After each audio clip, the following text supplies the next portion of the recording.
పప్పులమిల్లి స్థానిక సంఘ ప్రియులందరినీ second time ఈ విధంగా మీట్ అవ్వడానికి ప్రభు ఇచ్చిన కృపకై ప్రభువుని స్తుతిస్తూ ఉన్నాను. లాస్ట్ టైం మనందరం కలిసి ప్రభువుని గురించి ధ్యానంలో మనం విశ్వాసి లేకపోతే పౌలు యొక్క గతం ఏంటి, పౌలు యొక్క వర్తమానం, పౌలు యొక్క భవిష్యత్తు తన మాటలోనే మనం ఫిలిప్పీ పత్రిక 3వ అధ్యాయంలో ఒక చిన్నపాటి ఎక్స్పోజిషన్ మనం చేశాం. ప్రభు మనకు మన ఎడల తన విశేషమైన కృపను చూపి చక్కని ఫలవంతమైన ధ్యానాన్ని చేయడానికి ప్రభు కృప చూపారు. ఈరోజు మనందరం కలిసి విశ్వాసులు విషయాల్లో చాలా ప్రాముఖ్యమైనటువంటిది మనం ఎక్కడికి వెళ్ళినా సరే చాలా చోట్ల చదువుతుంటాం. ఆత్మ ఫలమేమనగా అనే మాటలు, శరీర కార్యములు ఒక బోర్డులో, ఆత్మ ఫలమేమనగా అని చెప్పి ఇంకొక బోర్డులో, ఇట్లా డిస్టింక్షన్స్ చూస్తూ ఉంటాం. నేను ప్రభు నమ్ముకున్న కొత్తలో నుంచి కూడా ఈ గలతీ పత్రికని అర్థం చేసుకోవడానికి ప్రభు సహాయం అడుగుతూ వచ్చేవాడిని. కొంతమేర అర్థం చేసుకోవడానికి ప్రభు తన మహాకృపను నా ఎడల చూపినాడు. సో ఈ సమయంలో మనందరం కలిసి గలతీ పత్రికలో ఉన్నటువంటి కొన్ని విషయాలని మనందరం కలిసి ధ్యానం చేయబోతా ఉన్నాం. నాతో పాటు గలతీ పత్రికని మనందరం ధ్యానం చేయబోతా ఉన్నాం. చూడండి, గలతీ పత్రిక ఉన్నటువంటి విషయాల్ని మనము ఒక చిన్న పవర్ పాయింట్లో మనందరం కలిసి ధ్యానం చేయబోతా ఉన్నాం. సో ఈ అంశానికి నేను పర్సనల్గా పెట్టుకున్న పేరు ఏంటంటే ఫ్రీడమ్, ఫ్లెష్, స్పిరిట్, స్వాతంత్ర్యం, శరీరం, ఆత్మ. సో దీనికి అసలు ఎందుకు ఈ పేరు పెట్టుకున్నాం అనేది మనకి బై ఎండ్ ఈ చివరికి వచ్చేసరికి మనకి చక్కగా అర్థమవుతుంది ప్రియులారా. ఈ గలతీ పత్రిక గురించిన విషయాలు ఈ 5వ అధ్యాయాన్ని ముఖ్యంగా మనందరం కలిసి ప్రభు పాదాల దగ్గర ధ్యానం చేయబోతా ఉన్నాం. ఈ గలతీ పత్రికలో మనం ఏమేమి ఈ సెషన్లో ఈ 45 మినిట్స్ డ్యూరేషన్లో మనం ఏమేమి నేర్చుకోబోతున్నాము అనేది గలతీ పత్రిక విభజనని మనం నేర్చుకోబోతున్నాం. సో మనం గలతీ పత్రిక 5వ అధ్యాయం చదువుతా ఉన్నామంటే గలతీ పత్రిక 5వ అధ్యాయం ఎలా ప్రారంభమవుతుంది? ఈ స్వాతంత్ర్యం అనుగ్రహించి. చిన్న క్వశ్చన్ ఏంటంటే ఏ స్వాతంత్ర్యం అనేది ప్రశ్న అన్నమాట. సో ఈ స్వాతంత్ర్యం అని ఈ 5వ అధ్యాయం ప్రారంభమవుతుందంటే దీనికి ముందు ఆత్మదేవుడు పౌలు ద్వారా 4వ అధ్యాయము అంతకుముందు అధ్యాయాల్లో కొన్ని విషయాలని దీనికి సంబంధించి కూలంకుషంగా రాపించినట్లుగా మనకు అర్థమవుతుంటుంది. సో అందుకని మనం ఏం చేస్తామంటే గలతీ పత్రిక 4వ అధ్యాయం సారాంశాన్ని మనం చూస్తాం. ఆ తర్వాత గలతీ పత్రిక 5వ అధ్యాయాన్ని మనం ధ్యానం చేస్తాం. విశ్వాసలో 2 స్వభావాల గురించి మనం చూసి పాఠాలతోటి మనం ఈ స్టడీని క్లోజ్ చేయబోతా ఉన్నాం. చూడండి, గలతీ పత్రిక యొక్క కాంటెక్స్ట్ మనకు అర్థమైతే గలతీ పత్రిక యొక్క కాంటెక్స్ట్ని నేను జస్ట్ చెప్పి ముందుకెళ్తాను. ఈ పత్రిక ఎటువంటి కాంటెక్స్ట్లో రాయబడిందంటే అపోస్తలులైనటువంటి పౌలు, బర్నబా, వాళ్ళతో పాటు పెర్గా వరకు వచ్చినటువంటి మార్క్, వీళ్ళు మొదటి సువార్త యాత్ర అయిపోయింది. ఇవన్నీ ఈ 6 మార్క్స్ అన్ని కూడా మొదటి సువార్త యాత్రలో అయిపోయింది. మొదటి సువార్త యాత్ర సుమారు 1200 మైళ్ళు జరిగిందనమాట. 1200 మైళ్ళు. సో ఈ 1200 మైళ్ళు సువార్త యాత్ర అయిపోయింది. అంతటితోటి అపోస్తల కార్యాలు 13వ అధ్యాయము 14వ అధ్యాయం ఎండింగ్కి వస్తాం మనం. సో పౌలు వీరందరూ సువార్త యాత్ర అయిపోగొట్టుకొని, మొదటి సువార్త యాత్ర అయిపోగొట్టుకొని అంతియోకియా, సిరియా అంతియోక నుంచి పంపబడ్డారు. సిరియా అంతియోకి తిరిగి వచ్చారు. ఆ తర్వాత ఏం జరిగిందంటే వారి మధ్యలోనికి కొంతమంది సున్నతిని గురించినటువంటి వివాదాన్ని తీసుకుని వచ్చినారు. విశేషమైన వివాదం అని మనం చూస్తూ ఉంటాం. సో ఆ వివాదాన్ని పరిష్కరించుకోవడానికి వారందరూ కలిసి యెరూషలేం వెళ్తారు. ఇది మనం అపోస్తల కార్యాలు 15వ అధ్యాయంలో చదువుతాం. సో ధర్మశాస్త్రమా, యేసుక్రీస్తా, ఈ రెండింటిని వాళ్ళు ఒక చర్చని వారు ప్రారంభిస్తారు. అపోస్తల కార్యాలు 15వ అధ్యాయంలో దాని గురించి మనం చూస్తూ ఉంటాం. సో యేసుక్రీస్తు ప్రభువారు ధర్మశాస్త్రాన్ని కొట్టివేసినట్లుగా మనం చూస్తాం. సో ఈ పత్రికను కూడా మనం చదువుతా ఉన్నప్పుడు సున్నతి పొందుట ఎందేమి లేదు, పొందకపోవటం ఎందేమి లేదు, కానీ యేసుక్రీస్తునందు విశ్వాసం మాత్రమే చాలా ఇంపార్టెంట్ అనే విషయాన్ని మనం చూస్తూ ఉంటాం. సో ఈ విషయాన్ని ఒక కంక్లూజన్కి వస్తుంది. ఆ సమయంలో జరిగిన విషయం ఏంటంటే వీళ్ళ దగ్గరకు వచ్చినటువంటి ఈ బోధ వీళ్ళైతే రిఫ్యూట్ చేశారు, వీళ్ళు డిఫెండ్ చేసి అది సరికాని బోధ అని చెప్పారు. కానీ ఆ వ్యవధిలో వీరు మొదటి సువార్త యాత్రలో ఎవరి దగ్గరికి అయితే వెళ్ళి సువార్త చెప్పారో ఈ గలతీయ అనే ప్రాంతం. ఈ గలతియా అంటే చాలా ప్రాంతాల సమూహం. అందులో ఎవరెవరు వస్తారంటే పిసిదియా అంతియోకయ ప్రాంతం, ఈకొనియా, లుస్త్రా, దెర్బే. బాగా ఆలోచించేయండి. పిసిదియా అంతియోకయ అనేది మన విజయవాడ లాంటి పెద్ద సిటీ లాంటిదని చెప్పుకోవచ్చు. కొంచెం పెద్ద ప్రాంతం. ఆ తర్వాత ఈకొనియా కొంచెం మోడరేట్. కానీ లుస్త్రా, దెర్బే అనేవి ఒక పల్లెటూరు సంఘాలని చెప్పొచ్చు. ఒక మారుమూలలో ఉన్నటువంటి ప్రాంతాలు. అక్కడికి కూడా వీరు వెళ్లారు. వీరేం చెప్తా ఉన్నారంటే, యేసు క్రీస్తుని నమ్ముకుంటే మాత్రమే కాదు రక్షణ. యేసుక్రీస్తునందు విశ్వాసము ప్లస్ సున్నతి ఈక్వల్స్ టు రక్షణ అని చెప్పడం ప్రారంభించారు. విశ్వాసము ప్లస్ సున్నతి ఈక్వల్స్ టు రక్షణ. Faith plus circumcision equals to salvation అనే ఒక ప్రిన్సిపల్ని వీళ్ళు చెప్పారు. సో ఇందులో ఈ సర్కంసెషన్ లేకపోతే ఈ సున్నతి ధర్మశాస్త్రాన్ని ఆచరించడం, పండుగలు, కాలాలు వీటిని ఆచరించడం కనుక మిస్ అయిపోతే మీరు రక్షించబడరు అనే ఒక దుర్బోధ వారి మధ్యలోకి వెళ్ళింది. సో ఈ విషయం తెలుసుకున్నటువంటి అపోస్తలుడైన పౌలు వారికి ఈ పత్రిక రాస్తూ ఉన్నాడు. మొదటి సువార్త యాత్ర అయిపోయింది. ఆ తర్వాత అపోస్తల కార్యాలు 15వ అధ్యాయంలో జరిగిన సంఘటనలు ఉన్నాయి. ఆ తర్వాత ఈ విషయం తెలుసుకొని అప్పటికే ఒక క్లారిటీ వచ్చింది సంఘాలకి. అప్పుడు వీరి మధ్యలోనికి ఈ పత్రిక రాయటం మనం చూస్తూ ఉన్నాం. సో ఈ పత్రికను గురించినటువంటి ప్రాథమికమైనటువంటి ఒక చిన్న ఐడియా మనకి ఇక్కడ లభ్యమవుతా ఉందని మనం చూస్తూ ఉన్నాం. తర్వాత ఈ పత్రికని మనం చదువుతున్నప్పుడు ఎలా విభజించవచ్చు అంటే, ఫస్ట్ పౌలు రక్షణ గురించి చెప్పేటప్పుడు ముందు ఏం చెప్తున్నాడంటే, నేను మీకు చెప్పిన సువార్త ఏదైతే ఉందో అది అధికారికమైనది. ఇది అధికారికము అని ఎలా చెప్పగలనంటే, నేను అపోస్తలుని కాబట్టి. అధికారికం ఇది చాలా అథెంటికేటెడ్, చాలా అధికారికమైనది. ఎందుకంటే నేను అపోస్తలుని కాబట్టి, అపోస్తలుడైన నా ద్వారా దేవుడు మీ దగ్గరికి తీసుకొచ్చినాడు ఈ సువార్త. ఈ సువార్త నా సొంతది కాదు, కానీ ప్రభువైన యేసుక్రీస్తు నాకు అప్పగించినాడు. ఏ మనుషులు నాకు అప్పగించలేదు, యేసుక్రీస్తు నాకు అప్పగించినాడు అనే విషయాన్ని అక్కడ చెప్తా ఉంటాడు. అందుకనే మీ స్టార్టింగ్లోనే చదువుతూ ఉన్నప్పుడు ఈ పత్రిక చాలా డిఫరెంట్గా స్టార్ట్ అవుతుంది. ఎలాగో అందరికీ వందనాలు ఇది తర్వాత వస్తుంది, కానీ స్టార్టింగ్ ఎలా రాస్తాడంటే, Paul an apostle not from men not through men but through Jesus Christ and God the Father who raised him from the dead and all the brothers who are with me. మనుషుల మూలంగానైనను ఏ మనుష్యుని వలనైనా కాక యేసుక్రీస్తు వలనను ఆయన మృతులలో నుండి లేపిన తండ్రి అయిన దేవుని వలనను అపోస్తలుగా నియమించబడిన పౌలు. స్టార్టింగ్ నుంచి ఏం చెప్తా ఉన్నాడంటే, తన అపోస్తలత్వం యొక్క నిర్ధారణ గురించి ఒక విషయాన్ని చెప్తా ఉన్నాడు. సో తన అపోస్తలత్వం కనుక రూఢీపరచబడిందంటే అర్థం ఏంటంటే, తాను చెప్పిన ఈ సువార్త అనేది అధికారికమైనది, ఇది దేవుని చేత నియమించబడిన వార్త అని నమ్మశక్యమైనది అనమాట. అందుకనే యూదులు వెళ్ళి కొంతమంది ధర్మశాస్త్రాన్ని గట్టిగా నమ్ముతున్నటువంటి వారు వెళ్ళి ఏం చెప్పారంటే, faith plus circumcision or law equals to salvation అన్నారు. విశ్వాసము ప్లస్ ధర్మశాస్త్రము, యేసుక్రీస్తునందు విశ్వాసము ప్లస్ సున్నతి ఈజ్ ఈక్వల్ టు రక్షణ అని చెప్పారు. కానీ పౌలు బోధ ఏమిటి?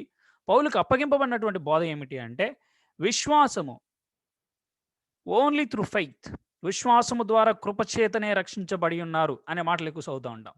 సో విశ్వాసం ఉంచడం, యేసుక్రీస్తు మీద రిలై అయిపోవడం, యేసుక్రీస్తు మీద ఆధారపడటం, యేసుక్రీస్తు మీద వాలిపోవడం, యేసుక్రీస్తు మీద పూర్తిగా నమ్మకం ఉంచడం ద్వారానే మనం రక్షించబడతాం తప్పితే సున్నతి పొందుట ఎందు లేదు, పొందుట ఎందు ఏమీ లేదు, పొందకపోవట ఎందు ఏమీ లేదని చెప్పడానికి మనం చూస్తూ ఉంటాం. సో ఈ పౌలు ద్వారా ప్రభు ప్రకటింపజేసినటువంటి ఈ సువార్తని అధికారికంగా ఎలా గుర్తించాలంటే, పౌలుని అపోస్తలుడిగా గుర్తించడం ద్వారా. పౌలు యొక్క అపోస్తలత్వం నిర్ధారణ అయింది అంటే అది అధికారికమైన వార్త అనే విషయం వారు నమ్ముతారు. సో అందుకనే మనం చదువుతా ఉన్నప్పుడు అపోస్తలత్వాన్ని గురించి ఎక్కువ రూఢీపరుస్తూ ఉంటాడు. సో వారికి ఎప్పుడైతే తన అపోస్తలత్వం తన ద్వారా ప్రకటించిన సువార్త నమ్మశక్యమైనది, అది అధికారికమైనది, అది జీవితాలను మార్చేది, ఒక రకంగా చెప్పాలంటే సువార్త విశ్వసనీయమైనది, సువార్త మనుషులను రక్షించేది, అలాంటి సువార్తని నా ద్వారా ప్రకటింపజేశాడు అని పౌలు స్టార్టింగ్ నుంచి చెప్తా వస్తున్నాడు. సో ప్రాథమికంగా గుర్తుపెట్టుకోండి, మొదటిగా పౌలు తన అపోస్తలత్వాన్ని గురించి మాట్లాడుతున్నప్పుడు ఇంకొక మాట ఏం చెప్తున్నాడంటే, సువార్త విశ్వసనీయమైనది. మేము ప్రకటించిన సువార్త విశ్వసనీయమైనది. కారణం ఏంటంటే మేము అధికారికంగా పంపబడిన వారం. రెండోది, ఈ సువార్త విశ్వాసులని క్రీస్తు సారూప్యతలోనికి తీసుకొచ్చేది. ఈ సువార్తను నమ్మిన వారు ఆత్మ నియమం కిందకి వస్తారు, శరీర నియమంతో ఫైట్ చేస్తారు అని చెప్పి ప్రాక్టికల్ ఎగ్జార్టేషన్స్ ఇవ్వడం మనం చూస్తూ ఉంటాం. సో ఈ పత్రిక పరిచయాన్ని మనం మొదటి 10 వచనాల్లో చూస్తాం. ఇంట్రడక్షన్. సో పౌలు వారి గురించి చక్కగా మాట్లాడుతూ వస్తుంటాడు. వాళ్ళు ఎంత త్వరగా కన్విన్స్ అయిపోయారో చూస్తూ ఉంటాం. ఆ తర్వాత పౌలు యొక్క అపోస్తలత్వం యొక్క నిర్ధారణ, ఒక రకంగా చెప్పాలంటే పర్సనల్ ఇష్యూస్. 1వ అధ్యాయం 11వ వచనం నుంచి 2వ అధ్యాయం 21వ వచనం వరకు కూడా పౌలు అపోస్తలత్వం యొక్క నిర్ధారణ అనేది మనం ఇక్కడ చదువుతూ ఉంటాం. అయితే ఇప్పుడు పౌలు తాను చెప్పినటువంటి విశ్వసనీయమైన సువార్త ఏమిటి అనేదాన్ని డీల్ చేస్తా ఉన్నాడు. డాక్ట్రిన్ గురించి మాట్లాడుతున్నాం. ఏమిటది? విశ్వాసము ద్వారా మాత్రమే నీతిమంతులుగా తీర్చబడతాం. విశ్వాసం ద్వారా మాత్రమే బ్లేమ్లెస్ దేవుని మనం చూస్తూ ఉన్నప్పుడు ఒక రకంగా చెప్పాలంటే న్యాయ సంబంధంగా మనం చదువుతున్నప్పుడు మనందరం దేవుని కోర్టులో, దేవుని న్యాయస్థానంలో దోషులుగా ఉన్నాం. సో మనం నిర్దోషులుగా ఎలా తీర్చబడ్డామంటే, మన మెరిట్ ఏమీ లేదు, మన దగ్గర నుంచి ఏవి ప్లస్ పాయింట్స్ లేవు, కానీ మనందరం కూడా దోషులుగా ఉన్నాం. నీతిమంతులు లేడు, ఒక్కరు లేడు అంటే అర్థం ఏంటంటే బ్లేమ్లెస్ పర్సన్స్, నిర్దోషులు ఎవరు లేరు ఈ భూమి మీద. అయితే యేసుక్రీస్తు నిర్దోషి, నిష్కలంకుడు. ఆయన మీద రిలై అవటం ద్వారా, ఆయన మీద ఆనుకోవటం ద్వారా, ఆయన మీద ఆధారపడటం ద్వారా, ఆయన మీద వాలిపోవటం ద్వారా, పూర్తిగా ఆయన మీద డిపెండ్ అవటం ద్వారా మాత్రమే మనం దేవుని దృష్టిలో, దేవుని యొక్క న్యాయస్థానంలో నిర్దోషులుగా తీర్చబడుతున్నాం. మనకు బదులుగా ఆయన శిలువ మీద నిర్దోషి అయిన ఆయన అప్పగించబడ్డాడు. ఆ అప్పగించుకున్న ప్రభువు ఆ శిలువ యాగం తండ్రిని తృప్తిపరిచింది. తండ్రికి పాపుల మీద ఉన్న కోపాన్ని పూర్తిగా సంతృప్తినిచ్చింది. ఒక చెప్పాలంటే హోమ ద్రవ్యములు ఇలాంటివన్నీ దేవుని ఎలాగైతే ప్లీజ్ చేశాయో, అయితే అవన్నీ టెంపరీగా దేవుని ప్లీజ్ చేశాయి. కానీ ఈ యేసుక్రీస్తు ప్రభు వారి యొక్క బలి, యేసుక్రీస్తు వారు శిలువ మీద చేసిన యాగము తండ్రిని పూర్తిగా సంతృప్తి పరిచింది. తండ్రి కోపాగ్నిని పూర్తిగా చల్లార్చింది. ఎవరైతే యేసుక్రీస్తునందు ఉంటారో వారి యొక్క తండ్రి కోపాగ్నికి, దేవుని ఉగ్రతకి పాత్రులు కాదు, కానీ నీతిమంతులయ్యారు.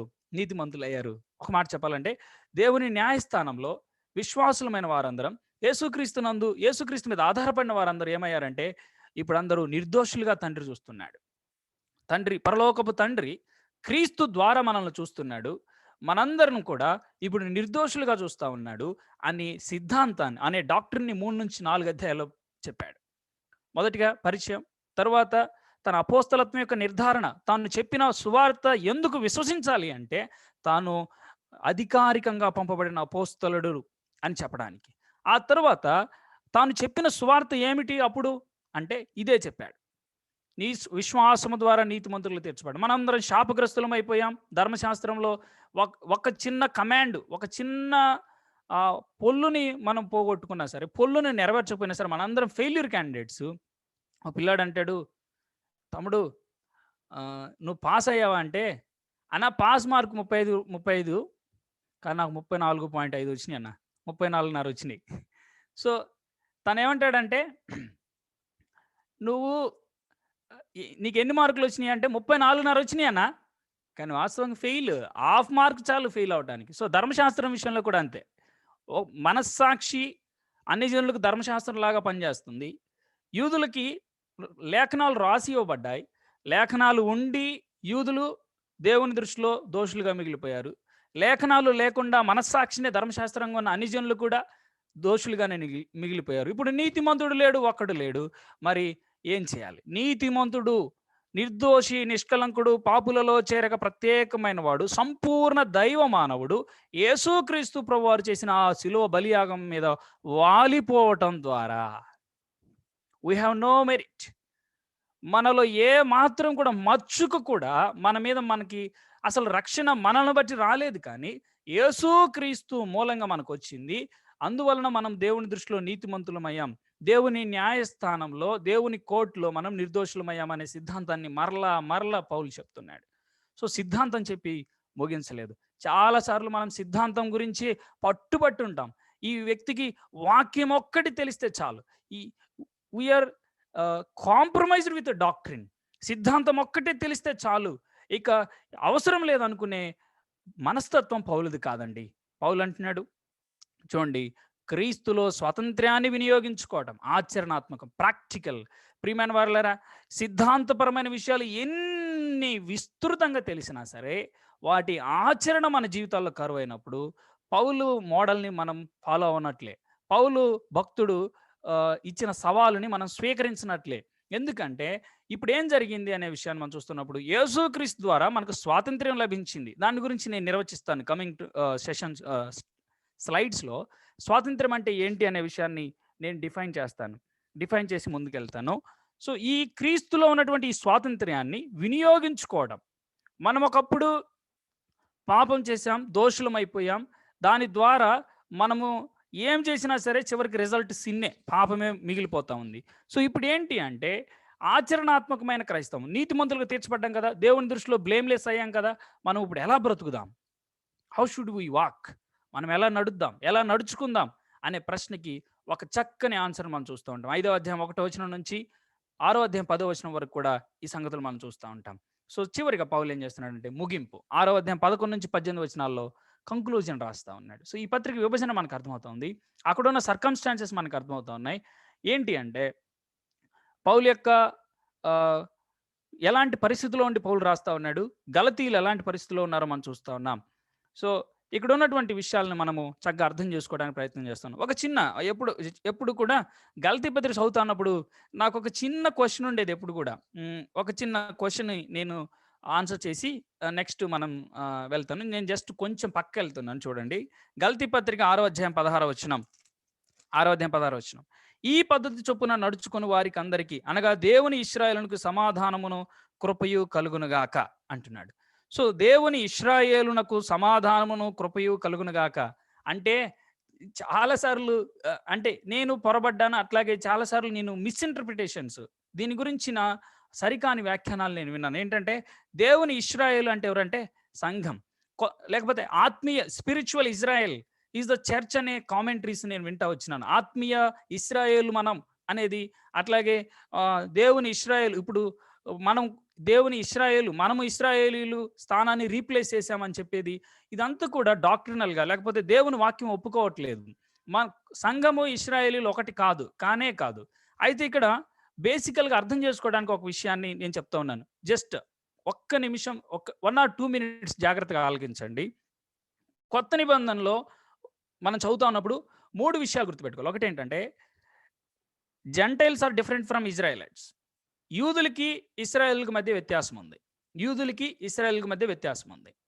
తర్వాత రెండవ డిఫరెన్స్ ఏంటంటే ఇశ్రాయేలీలకి సంఘానికి డిఫరెన్స్ ఉంది. Church is not the continuation of Israelites. సంఘము ఇశ్రాయేలీల కొనసాగింపు కానే కాదు.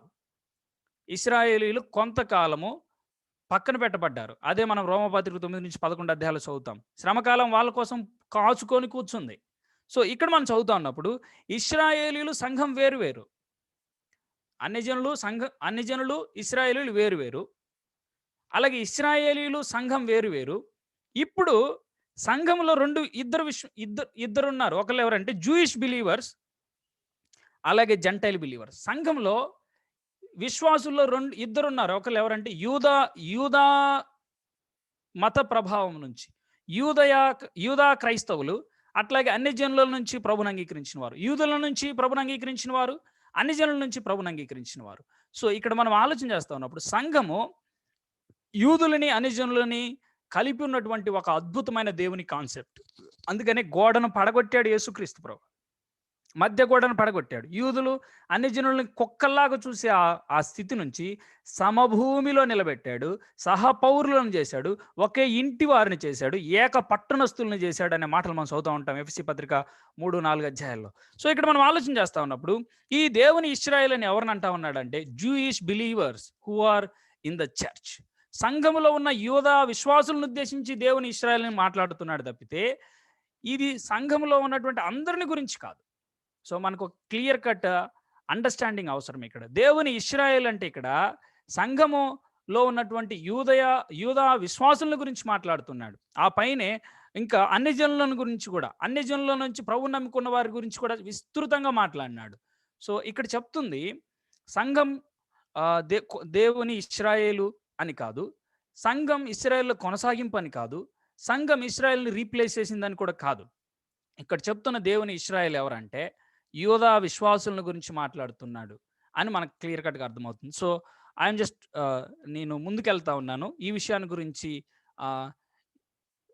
I think I'm clear about this. దీని గురించి మనము ప్రభు కృపను బట్టి చక్కగా అర్థం చేసుకుంటున్నాము అని అనుకుంటున్నాను. ఒకవేళ నేను చివరిలో వీలైతే దీని గురించి ఇంకా మనం చక్కగా డిస్కస్ చేద్దాం. సో మనము ఇప్పుడు 5వ అధ్యాయానికి వెళ్ళబోయేటప్పుడు ఎప్పుడైనా సరే ముందు అధ్యాయంలో ఏముందో చూడాలి. ఇప్పుడు సమ్మరీ ఏంటంటే 4వ అధ్యాయంలో గమనించండి. 4వ అధ్యాయంలో సమ్మరీ ఏంటంటే హాగరు ఎవరంటే దాసి. హాగరు దాసి, కానీ శారా ఆమె స్వతంత్రురాలు. ఇష్మాయేలు సహజంగా పుట్టాడు, కానీ ఇస్సాకు సూపర్ న్యాచురల్లీ దైవ ప్రణాళికలో తన పుట్టుకను గురించి ఉన్న విషయం అది. అయితే హాగరు దేనికి ఇక్కడ అంతా కూడా ఎలగారికల్ ఇంటర్ప్రిటేషన్ మనం చూస్తూ ఉంటాం. రూపకలంకారికమైనటువంటి ఆ ఇంటర్ప్రిటేషన్ మనం చూస్తూ ఉంటాం. దాన్ని ఇక్కడ మాట్లాడుతున్నాను నేను. హాగరు ఓల్డ్ కోవెనెంట్కి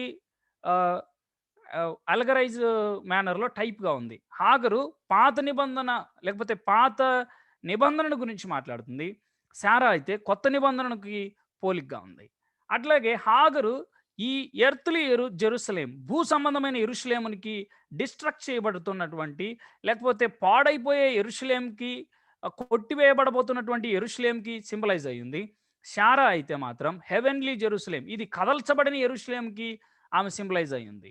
అట్లాగే హాగరు ఎవరిని రిప్రజెంట్ చేస్తూ ఉన్నారంటే జూడాయిజం, యూదా మతాన్ని ప్రజెంట్ చేస్తుంది. శారా మాత్రం క్రైస్తవులు, దేవుని పిల్లలు, విశ్వాసం ద్వారా నీతిమంతులుగా తీర్చబడుతున్నటువంటి వారికి సింబలైజ్ అయిందని ఈ 4వ అధ్యాయంలో చెప్తాడు. ఇది 4వ అధ్యాయం యొక్క summary. Hagar is a bond woman, whereas Sarah is the free woman. Ishmael was born naturally, but Isaac was born supernaturally. Hagar representing the old covenant, whereas Sarah representing the new covenant. Hagar representing the earthly Jerusalem, whereas Sarah representing the heavenly Jerusalem. Hagar symbolizes to Judaism, whereas Sarah to the Christianity అని మనం చూస్తూ ఉన్నాం. So ఈ విషయాలు మనకు clear కట్గా అర్థమవుతూ ఉన్నాయి.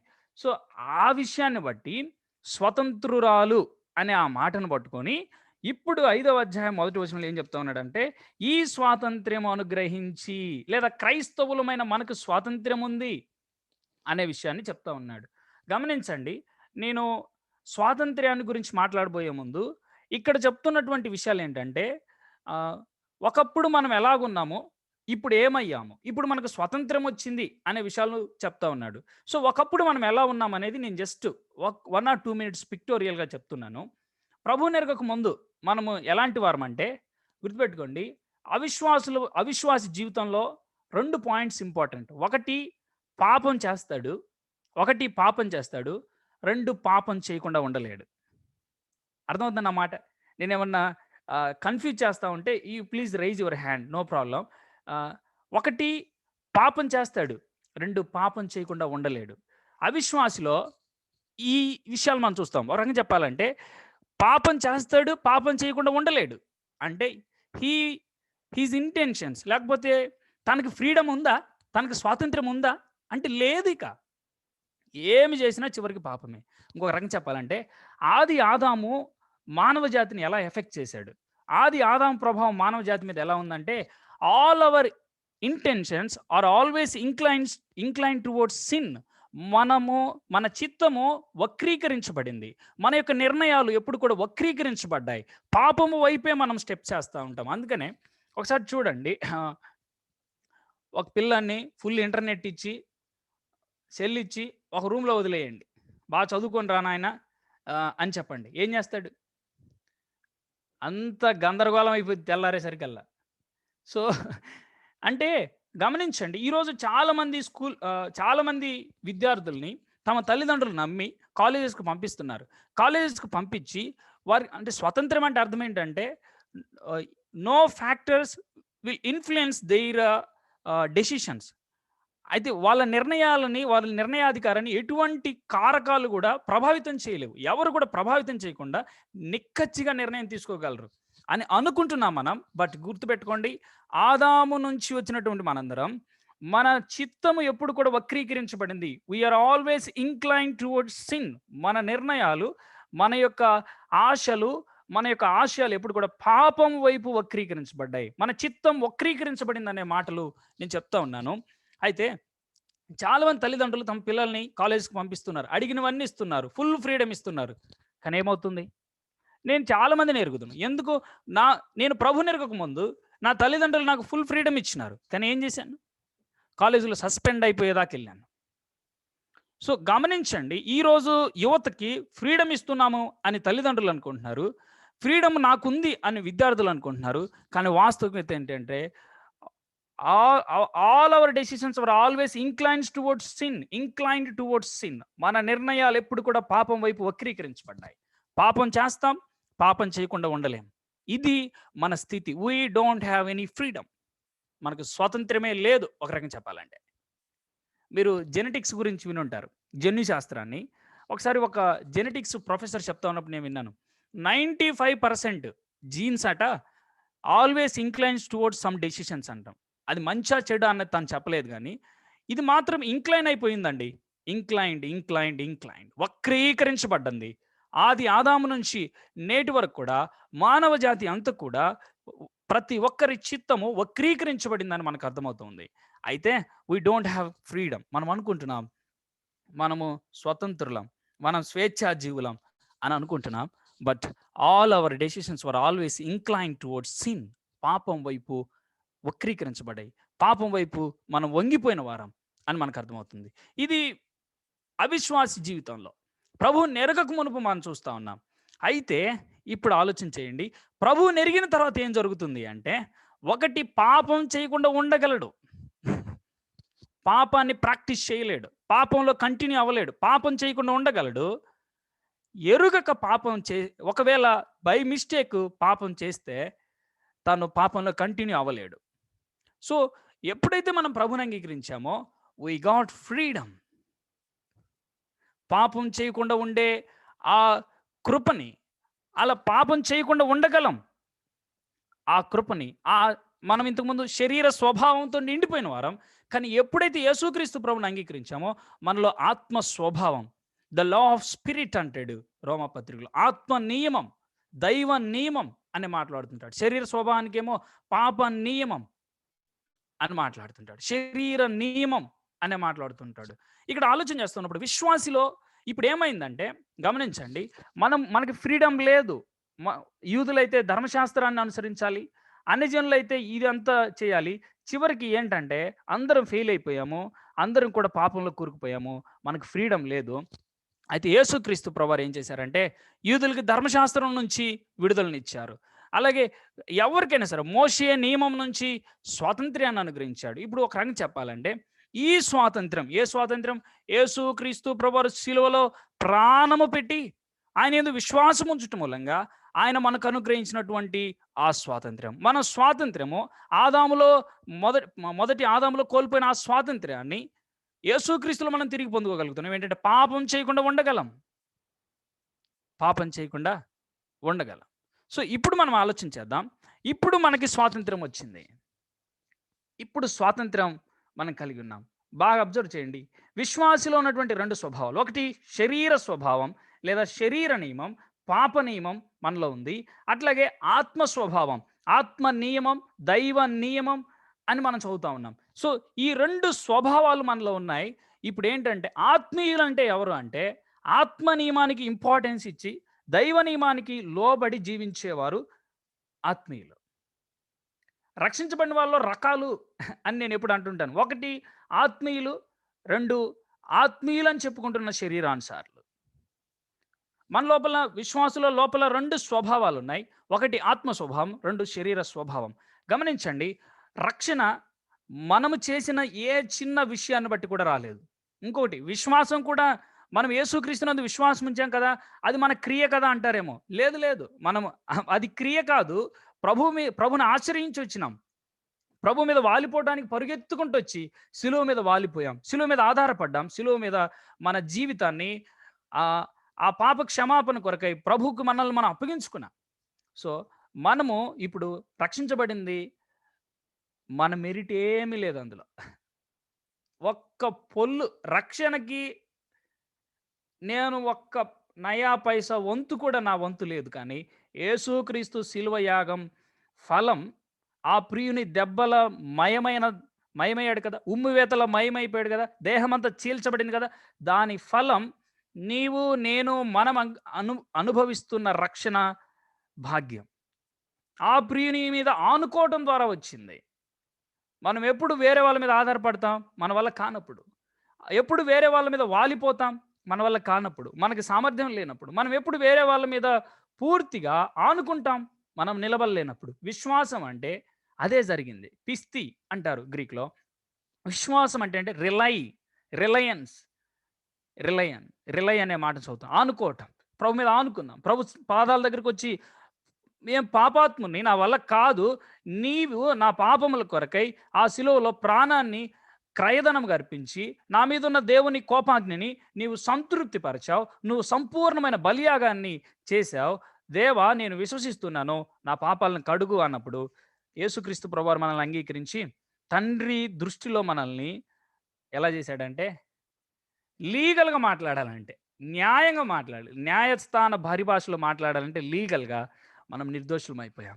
కారణం ఈ దోషులందరి కొరకై ఆ ప్రభువు కల్వరి శిలువలో ప్రాణం పెట్టాడు. ఆ ప్రభువుని బట్టి మనం రక్షణ పొందాం. ఇప్పుడు రక్షణ శాశ్వతం. కారణం ఏంటంటే రక్షణ నన్ను బట్టి రాలే. యేసు ప్రభువుని బట్టి వచ్చింది. ఒక రకంగా చెప్పాలంటే నాకు స్వాతంత్ర్యం వచ్చింది. స్వాతంత్ర్యం వచ్చింది. ఇప్పుడు గలతీయులతోటి పౌలు మాట్లాడుతున్నది ఏంటంటే స్వాతంత్ర్యం వచ్చింది. శరీరముకి బానిసలమైనటువంటి శరీరేచ్ఛలకు బానిసైనటువంటి వ్యక్తులకి ఇప్పుడు స్వాతంత్రం వచ్చింది. ధర్మశాస్త్రం నుంచి వచ్చింది. ధర్మశాస్త్రపు కాడి నుంచి వచ్చింది. పండుగల నుంచి వచ్చింది. ప్రతి విధమైనటువంటి వాటి నుంచి రక్షణ మనము స్వతంత్రులమయ్యాం అంటున్నాడు. ఇప్పుడు గమనించండి. బాగా అర్థం చేసుకోండి. రక్షించబడిన మనం లేదా స్వాతంత్ర్యాన్ని పొందిన మనం ఆ స్వాతంత్ర్యాన్ని సరిగా వినియోగించుకోకుంటే రక్షించబడిన మనం ఒక రకంగా చెప్పాలంటే స్వాతంత్ర్యాన్ని పొందాం క్రీస్తుని బట్టి. క్రీస్తు మనకు స్వాతంత్ర్యం ఇచ్చాడు. ఈ స్వాతంత్ర్యాన్ని మిస్‌యూజ్ చేస్తే ఏం జరిగిద్దనే విషయాలని మనం చూడబోతున్నాం. దానికి ముందుగా ఈ పిక్టోరియల్ రిప్రజెంటేషన్‌లో శరీర ఏచ్ఛల గురించి ప్రభువుని ఎరుగక మునుపు మనం ఎలా ఉన్నాం? ప్రభువుని ఎరిగిన తదుపరి ఎలా ఉన్నామో ఇక్కడ చూస్తా ఉన్నాం. సో, ఇప్పుడు మనం గల్తీ పత్రిక 5వ అధ్యాయం మొదటి 12 వచనాల్లో మనం ఏం చూడబోతా ఉన్నామంటే, స్వాతంత్ర్యాన్ని దుర్వినియోగపరిస్తే దుష్పరిణామాలు ఎలా ఉంటాయి? యేసుక్రీస్తు ద్వారా రక్షించబడిన నేను, యేసుక్రీస్తు నాకు స్వాతంత్ర్యాన్ని అంగీకరించాడు. శరీర సంబంధమైనటువంటి ప్రతి విధమైన పాపం నుంచి నన్ను విడుదల చేయడానికి ఆయన శిలువలో ప్రాణం పెట్టాడు. నా దోష శిక్ష అంతా కొట్టివేశాడు. నా కొరకు ప్రాణమునిచ్చి నన్ను విడుదల చేశాడు. ఇప్పుడు నేను పాపం చేయకుండా ఉండగలను. ఈ స్వాతంత్ర్యాన్ని నాకు ఇచ్చినాడు. అయితే ఈ స్వాతంత్ర్యాన్ని నేను తిరిగి ఈ స్వాతంత్ర్యాన్ని దుర్వినియోగపరిస్తే, నేను మిస్‌యూజ్ చేస్తే ఈ ఫ్రీడమ్‌ని పరిస్థితులు ఎలా ఉండబోతున్నాయంటే, ఫస్ట్ అంటాడు చదవండి నాతో పాటు చూడండి ప్రియులారా. 5వ అధ్యాయం 2వ వచనం నేను చదువుతాను. చూడుడి మీరు సున్నతి పొందిన ఎడల క్రీస్తు వలన మీకు ప్రయోజనమేమీ కలుగదని పౌలను నేను మీతో చెప్పుచున్నాను. మరలా ఈ ఫ్రీడమ్ వచ్చింది మనకి. స్వాతంత్రం వచ్చింది. ధర్మశాస్త్రం నుంచి వాటన్నిటి నుంచి మనకి స్వాతంత్రం వచ్చింది. మరలా ఒకప్పుడు ఏ కాడి నుంచి మనం విడుదల పొందామో, ఏ కాడి నుంచి మనము ఏ దాస్యత్వం నుంచి మనం బయటకొచ్చామో, విడుదల పొందామో, ఆ దాస్యత్వంలోకెళితే క్రీస్తు వలన మీకు ప్రయోజనమేమి? మొదటి దుష్పరిణామం ఏంటో తెలుసా? అసలు యేసుక్రీస్తు ప్రభువుల ప్రయోజనం ఏంటండి?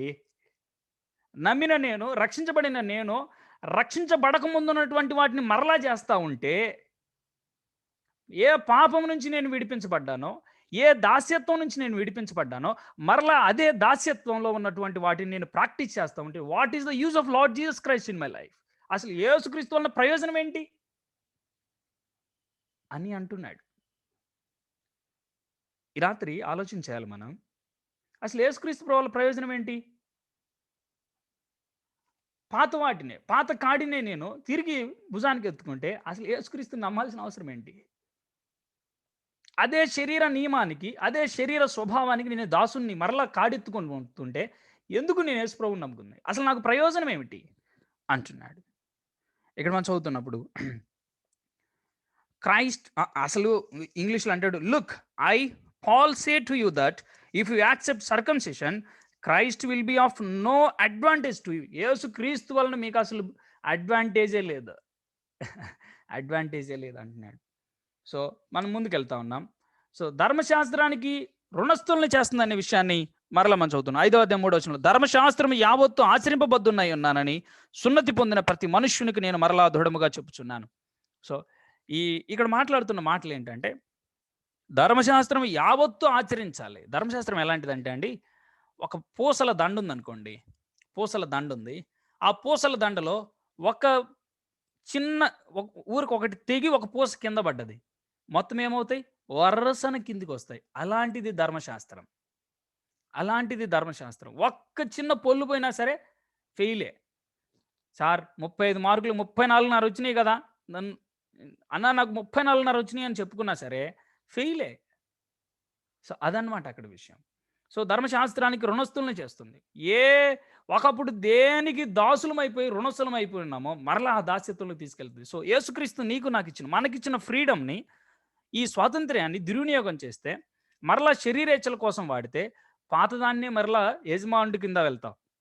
తర్వాత 5వ అధ్యాయం 4 నుంచి 6 వచనాలు మనం చదువుతున్నప్పుడు, కృపలో నుండి తొలగిపోయిన వారం అవుతాం. ఇంకొక మాట చెప్పాలంటే కృప వలన ప్రయోజనం ఏంటండి?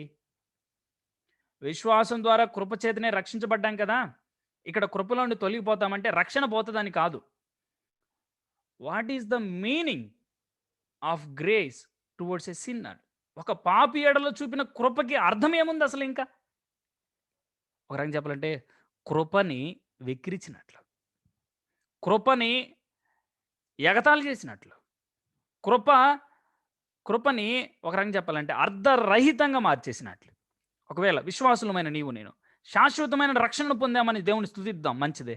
కానీ ఈ శరీర స్వభావం నుంచి, లేకపోతే ఈ స్వాతంత్ర్యాన్ని మనం కనుక దుర్వినియోగం చేస్తే, మరలా శరీర స్వభావానికి మనం అప్పగించుకొని శరీర స్వభావంలో మనం కనుక మరలా ప్రాక్టీస్ చేస్తే, ఆ కృపని గేలి చేసినట్లే, ఆ కృపని ఎగతాళి చేసినట్లే. ఆ తర్వాత 5వ అధ్యాయం 7 నుంచి 10 వచనాలు చదువుతున్నప్పుడు, మీరు బాగుగా పరిగెత్తుచుంటేరి, సత్యమునకు విధేయులు కాకుండా మిమ్మల్ని ఎవడ అడ్డగించడం.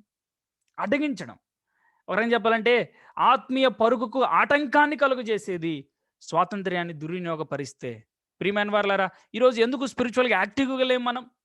ఎందుకు స్పిరిచువల్గా రక్షణానందాన్ని మనము ఒకనాడు ఉన్నటువంటి రక్షణానందాన్ని నేడు అనుభవించలేకపోతున్నామంటే బ్యాక్ స్లైడర్ అయిపోయాం.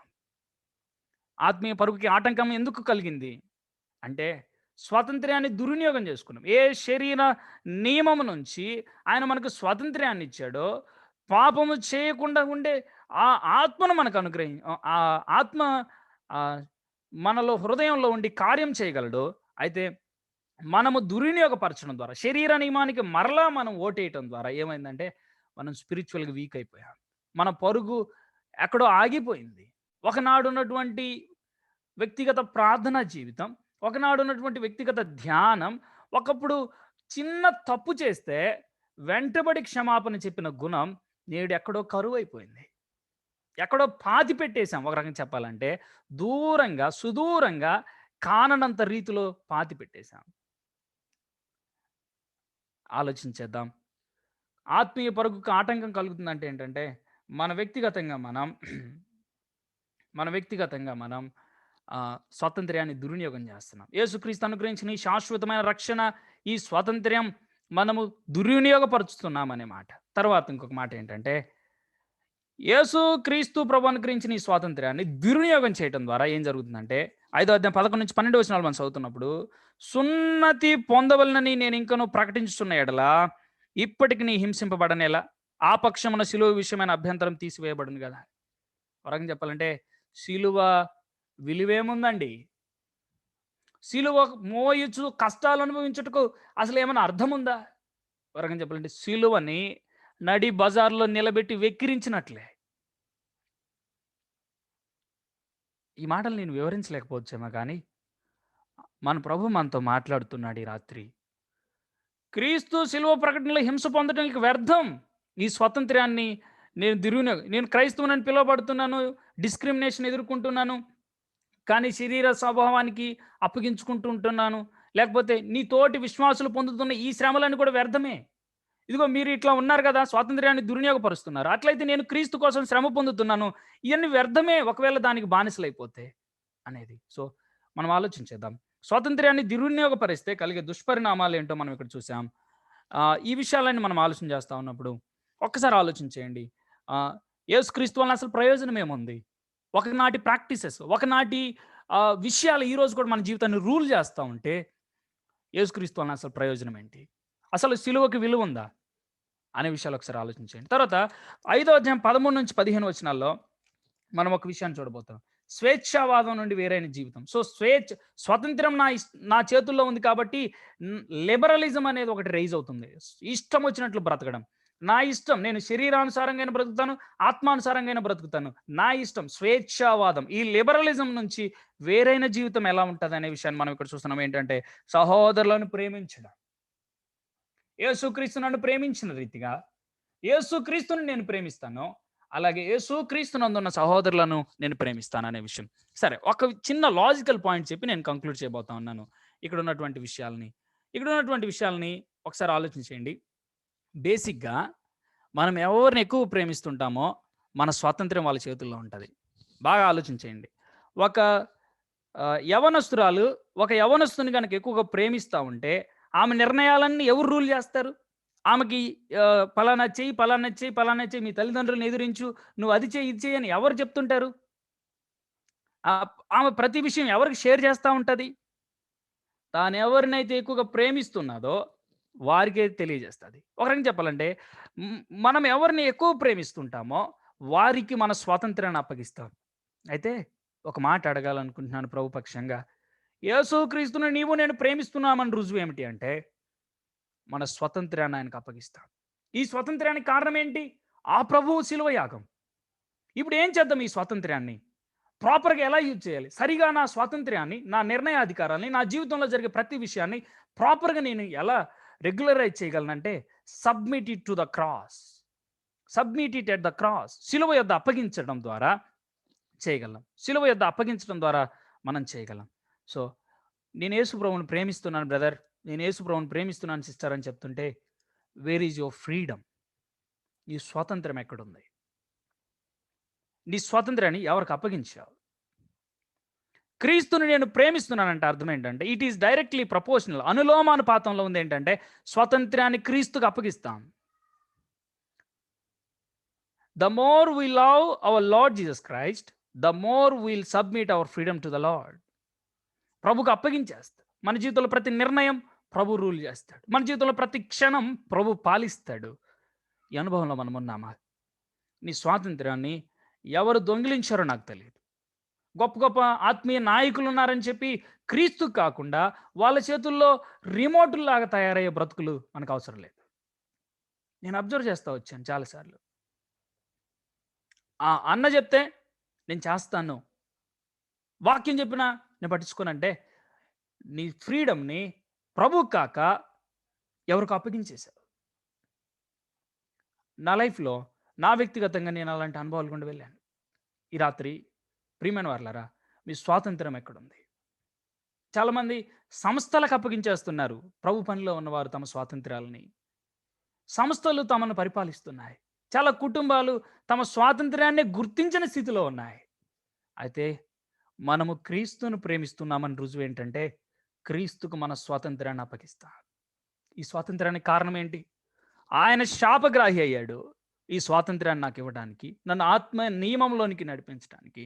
ఇప్పుడు నేను చేయాల్సిన పని ఏంటంటే let us submit it to the Lord. ప్రభుకు అప్పగించడం ఆ స్వాతంత్ర్యాన్ని. సో, నేను ప్రభుని ప్రేమిస్తున్నాను రుజువు ఏంటంటే నా స్వాతంత్ర్యాన్ని ప్రభుకు అప్పగిస్తాను. అట్లాగే సహోదరులను కూడా ప్రేమిస్తాను. క్రీస్తును ప్రేమిస్తున్నానని చెప్తూ సహోదరుల మధ్యలో గనుక నేను సరిగా ఉండకపోతే సహోదర సహవాసంలో విశ్వాసులైన వారితో గడపకుండా విశ్వాసుల సహవాసంలో ఉండకుండా నేను బ్రతుకుతున్నానంటే అర్థం ఏంటంటే అది పచ్చి అబద్ధం. మోసపోతున్నామని అర్థం. సో, నిజంగా నాకు స్వాతంత్రం క్రీస్తుకు అప్పగించానంటే అర్థం ఏంటంటే నా ప్రభువును ప్రేమిస్తాను. నా కొరకు శాపగ్రాహి అయిన నా ప్రభువును ప్రేమిస్తాను. నా వంటి శాపగ్రస్త బ్రతుకు నుంచి రక్షించబడిన నా సహోదరులని ప్రేమిస్తాను. అందుకని ఈ పత్రికలు అంటాడు విశ్వాస గృహంలో ఉన్న వారి ఎడల మరీ ఎక్కువగా అంటాడు. అసలు మీరు చూడండి, 13వ వచనం 5వ అధ్యాయం. సహోదరులారా, మీరు స్వతంత్రులుగా ఉండుటకు పిలువబడితిరి. అయితే ఒక మాట, ఆ స్వాతంత్రమును శారీర క్రియలకు హేతువు చేసుకొనక ప్రేమ కలిగిన వారై ఒకనికొకడు దాసులైండు. ఇదేంది, స్వతంత్రం ఉంది కానీ దాసులు ఎలా అవ్వమంటాడు? అద్భుతం కదా! మీరు స్వతంత్రులు. మీరు స్వతంత్రులయ్యారన్నాడు. కానీ చివరికొచ్చేసరికి ఒకరికొకరు దాసులవ్వండి. ఓ ప్రియులారా, నిజమైన స్వాతంత్రం ప్రభువుకు దాసులుగా మనల్ని మారుస్తది. ప్రభు పిల్లలుగా ఒకరికొకరం. There is no supreme other than Christ in our lifes. Yesukristu కాకుండా ఇంకెవరు సుప్రీం బీయింగ్స్ లేరు మన లైఫ్స్ మీద. ఆయన మనల్ని ఏలుతున్నాడు. ఆయన మనల్ని పరిపాలిస్తున్నాడు. సో ఆలోచించేయండి. నేను ప్రభుని ప్రేమిస్తున్నానంటే అర్థమైంది. నాకు నిజంగా నా స్వాతంత్ర్యం ప్రాపర్‌గా యూజ్ అవుతుంది. నా స్వాతంత్ర్యాన్ని నేను కరెక్ట్‌గా యూజ్ చేసుకుంటానంటే అర్థం ఏంటంటే, యేసుక్రీస్తుకి అప్పగిస్తాను. యేసుక్రీస్తుకి పూర్తిగా అప్పగించుకుని యేసుక్రీస్తుకి దాసునైపోతాను. నా తోటి సహోదరులకి దాసునిలాగా నేను సర్వ్ చేస్తాను. Did you find any servants in our assemblies? నేటి మన కాలంలో దాసులు కనపడుతున్నారా? మాస్టర్స్ ఉన్నారు. మన జీవితాల్లో మనం కూడా చాలాసార్లు మాస్టర్స్ లాగా ఉండటానికి ప్రయత్నం చేసిన వాళ్ళమే. కానీ నిజంగా క్రీస్తుకు మన స్వాతంత్రాన్ని అప్పగించుకుంటే దాసులమవుతాం. అది చేతకంతనంలా కనిపించొచ్చేమో. అరే ఏంది ఇలా ఉంటారు అనుకుంటారేమో. But that's what our Lord is expecting from us. అదే మన ప్రభు మన నుంచి కోరుకుంటుంది. ఈ రాత్రి would you like to take a decision? ఒక నిర్ణయం తీసుకుందామా? ప్రభు, నా స్వాతంత్రాన్ని నీకు అప్పగిస్తాను. శాపగ్రాహి అయి నా కోసం నాకిచ్చావే స్వాతంత్ర్యం, అది నేను నీ దగ్గర పెట్టాలనుకున్నాను. నీకే ఇవ్వాలనుకుంటున్నాను. శరీర నియమానికి కాదు, ఆత్మ నియమానికి నేను అప్పగించుకోవాలనుకుంటున్నానని చెప్పి అప్పగించుకుందామా? So I have 9 minutes more. ఆ తర్వాత ఉన్నటువంటి లెసన్స్‌ని మనం ఒకసారి జస్ట్ బ్రీఫ్‌గా అర్థం చేసుకునే ప్రయత్నం చేద్దాం. సో ఈ 15వ వచనం వరకు కూడా ఏముంది అంటే, 1 నుంచి 12 వచనాల్లోనేమో స్వాతంత్ర్యాన్ని దుర్వినియోగపరిస్తే కలిగే దుష్పరిణామాలు ఎలా ఉంటాయి. రెండోది, స్వేచ్ఛావాదం నుంచి వేరైన జీవితం. ఒక రకంగా చెప్పాలంటే విచ్చలవిడితనం. స్వాతంత్ర్యం ఉంది కదా అని విచ్చలవిడితనం కాకుండా, విచ్చలవిడితనం నుంచి వేరైనటువంటి లిబరలిజం నుంచి వేరైన జీవితం ఎలా ఉంటది అంటే, ప్రభువుకి దాసులమైపోతాం. ప్రభువు పిల్లలకి ఒకరికొకరం దాసులు. ఒకరికి ఒకరు అంటున్నాడు. అంటే నేను మరొక సహోదరునికి దాసునిలాగా ప్రభువు ప్రేమను బట్టి ట్రీట్ చేస్తాను. తను నాకు దాసునిలాగా ఉంటాడు. ఎవరు మరి మాస్టరు? నాకు డబ్బులు ఎక్కువ ఉన్నాయి కాబట్టి నేను మాస్టర్‌నే? కాదు, కాదు. మనందరి మీద మన ప్రభువు యజమానుడై ఉన్నాడు. ఈ కోణం మిస్ అవుతుందంటే మనం ఆత్మీయంగా ఎక్కడో బ్యాక్ స్లైడన్ అయ్యాం. ఆత్మీయంగా ఎక్కడో తప్పిపోయాం. తర్వాత ఇప్పుడు 16-26 వచనాల్లో ఏముందో తెలుసా ప్రియులారా? మీరు వ్యక్తిగతంగా ధ్యానం చేయండి. నా ధ్యానంలో కొంతమంది దైవదాసుల యొక్క ధ్యానాలను బట్టి నాకు అర్థమైన విషయాలు నేను ఇక్కడ రాస్తూ ఉన్నాను. 5వ అధ్యాయం 16-18 వచనాల్లో పాపముపై విజయానికి వాగ్దానం. పాప నియమముపై లేదా శరీరేచ్ఛలపై విజయం కావాలంటే దేవుని వాగ్దానాన్ని మనం 16-18 వచనాలు చదువుతాం. పాపంపై విజయానికి ఉన్న ఆటంకాలు ఏంటి అంటే 19-21 వచనాల్లో చదువుతాం. పాపంపై విజయానికి శక్తి సామర్థ్యం ఎలా వస్తది అంటే 22-23 వచనాల్లో చదువుతాం. పాపంపై విజయానికి ఉన్నటువంటి దేవుని రిసోర్సెస్, వనరులు ఏమున్నాయి 24-26 వచనాల్లో చదువుతాం. సో పాపంపై విజయానికి దేవుడిచ్చే వాగ్దానం 16-18 వచనాలు ఏంటో తెలుసా? ఆత్మానుసారంగా నడుచుకునడి. అప్పుడు ఏం చేస్తారు? శరీరేచ్ఛలను నెరవేరుస్తారు. నేను శరీర నియమానికి లోబడకుండా ఉండాలంటే ఏం చేయాలంటే ఆత్మ నియమానికి, అందుకంటున్నాడు నడుచుకొనుడి. నడుచుకోవడం మన చేతుల్లో ఉంది. అందుకనే పాపము చేయకుండా ఉండగలడు, పాపం చేయగలడు. Choice is yours. కానీ ఈ స్వాతంత్ర్యాన్ని దుర్వినియోగపరిస్తే అసలు యేసుక్రీస్తు వలన ప్రయోజనం ఏంటి అని చెప్పి ఇప్పుడు అంటున్నాడు, ఏం చేద్దాం మరి? ఆత్మ నియమం ఆత్మానుసారంగా నడవాలి అనుకుంటే ఏంటంటే నడుచుకొనుడి అంటున్నాడు. శరీరం ఆత్మకును, ఆత్మ శరీరమునకు విరోధముగా ఆపేక్షించును. ఇవి ఒకదానికొకటి వ్యతిరేకంగా ఉన్నావు గనుక మీరేవి చేయ నిశ్చయింతురో వాటిని చేయకుందురు. సో ఫైటింగ్ జరుగుతుంది. నిజంగా బ్యాటిల్ ఫీల్డ్ అంటే ఇదే. ఆ తర్వాత, మీరు ఆత్మ చేత నడిపింపబడిన ఎడల ధర్మశాస్త్రమునకు లోనైన వారు కారు, దాస్యానికి లోనైన వారు కారు. ఆత్మానుసారంగా నడుచుకోవడం, ఆత్మ చేత నడిపించబడటం means submission is the preliminary step for to overcome the sin. పాపంపై విజయానికి దేవుని వాగ్దానం ఏంటంటే అప్పగించుకుందామా. ఈ పత్రికలో అప్పగించుకోవటం అనే మాటను గురించి మనం చదువుతాం. ఆ ప్రియుడు అప్పగించుకున్న విషయం మనం చదువుతాం. మన ప్రియ ప్రభు అప్పగించుకున్న విషయం చదువుతాం. మన ప్రభువు మనకిస్తున్న వాగ్దానం, if you can submit to night, ఈ రాత్రి ప్రభు నీ పాదాల దగ్గర నన్ను అప్పగించుకుంటున్నాను కనుక, నన్ను నేను ఖాళీ చేసుకుంటున్నాను, నీకు అప్పగించుకుంటున్నానని చెప్పగలిగితే ఆయన ఇస్తున్న వాగ్దానం శరీరేచ్ఛలు నెరవేర్చరు అంటున్నాడు. మనం ఓడిపోయాం. చాలాసార్లు ఇలాంటి తీర్మానాలు చేసుకుని ఓడిపోయాం. కానీ ప్రభు మరలా పురికొల్పుతున్నాడు, మరలా పైకి లేపుతున్నాడు. మరలా అప్పగించుకుందాం, అప్పుడు మనం నెరవేర్చుకుంటా ఉంటాం. తర్వాత పాపంపై విజయానికి ఉన్న ఆటంకాలు, వాటినే శరీర కార్యాలు అంటున్నాడు. పాపంపై విజయానికి శక్తి సామర్థ్యాలు గురించి 22 నుంచి 23 వచనాలు చూస్తాం. పాపంపై విజయానికి వనరులని మనము 24 నుంచి 26 వచనాలు చూస్తాం. సో వాటిని ఒకసారి మనం చూస్తున్నప్పుడు, జారత్వము ఏంటి, పాపంపై విజయానికి ఉన్నటువంటి ఆటంకాలు, ఇవన్నీ శరీర కార్యములని మనం చదువుతుంటాం. ఇందులో జాగ్రత్తగా గమనించండి, నేను చదువుతాను. నేను ఒకసారి ప్రభు నమ్ముకున్న కొత్తలో మా ఊరికి ఒక పాస్టర్ గారు వచ్చినారు. ఆయన అడిగాను, సార్ ఇందులో అభిచారం అంటే ఏంటంటే, ఆయన చాలా, బాబు అభిచారం గురించి చెప్పాలంటే ఒక రోజు పట్టిద్ది, వచ్చి కూర్చుంటావా నేర్చుకోవడానికి అన్నాడు. అమ్మో ఏంటి అంత పెద్ద టాపిక్, అంత పెద్ద సబ్జెక్ట్ అంటే, అవును బాబు నీకు తెలీదా అన్నారు. బికాజ్ నేను అప్పుడే ప్రభు నమ్ముకున్నాను. మా ఊర్లో నేను నేను ఒక్కరిని వెళ్తా ఉన్నాను, ఒక సైడ్ నుంచి, ఒకవైపు నుంచి.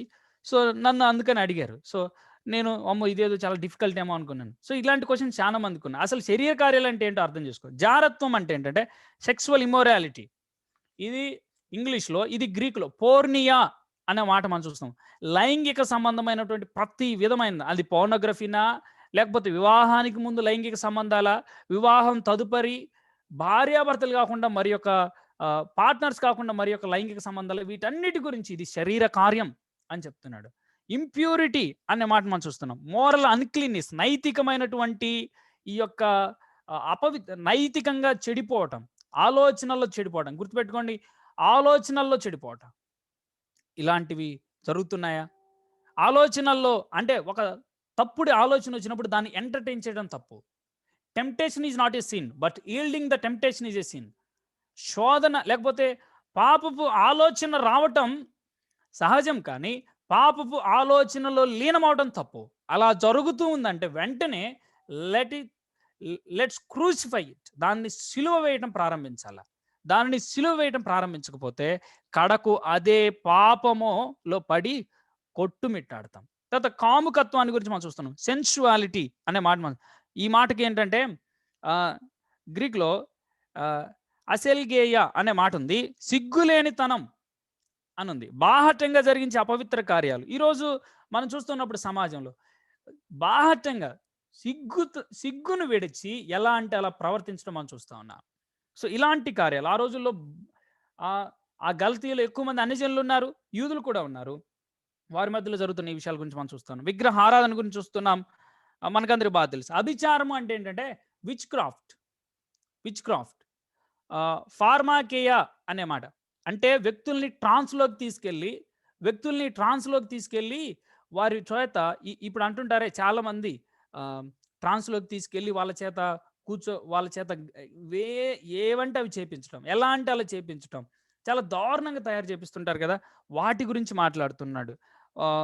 ట్రాన్సెస్, ఈ ఫార్మసీ లేకపోతే మాత్రలు వేసుకున్నప్పుడు కొంతమంది కొన్ని స్టేట్స్లోకి వెళ్ళిపోతారు కదా, ఈ ఫార్మసీ అనేది ఇక్కడ నుంచే వచ్చింది ఈ పదం. విచ్ క్రాఫ్ట్, అభిచారము లేకపోతే మంత్ర విద్య, ఈ ట్రాన్స్లోకి తీసుకెళ్ళిపోయి ఎలా అంటే అలా తయారు చేస్తారు మనుషుల్ని. వాళ్ళని చాలా దారుణమైన వ్యక్తులుగా, సైకోలుగా కూడా తయారు చేస్తారు. ఇలాంటివి వాళ్ళ మధ్యలో ప్రాక్టీస్ చేస్తున్నారు. ఆ తర్వాత ద్వేషములు, హేట్రెడ్ అంటే feeling of enmity between groups అని మనం చదువుతూ ఉంటాం. సో రెండు వర్గాల మధ్య శత్రుత్వము, ద్వేషము అని వాక్యం చెప్తా ఉంది. కలహము అంటే ఏంటి? The result of hatredness. ఈ కలహాల ఫలం ఏంటంటే, ఈ ద్వేషాల యొక్క ఫలం ఏంటంటే కలహం. సో కొట్టుకుంటారు. Result of hatred. ఈ ఇద్దరి మధ్యలో ద్వేషం ఉంది 2 వర్గాల మధ్యలో. రేపొద్దున ఏం చేస్తారు వాళ్ళు? ఒకళ్ళనొకళ్ళు తన్నుకుంటారు, జుట్టు పీక్కుంటారు. ఆ తర్వాత మత్సరము, జెలసీ అంటే ఏంటంటే sinful and self centred type. స్వయం కేంద్రితం అయిపోవడం. నేను నా జీవితం నేనొక్కడినే అనుకునే ఆ శరీర సంబంధమైనటువంటి స్వయం కేంద్రితం అయిపోవడం చూస్తా ఉన్నాం. ఆ తర్వాత మనం కలహం చూసాము, మత్సరముల గురించి చూసాము.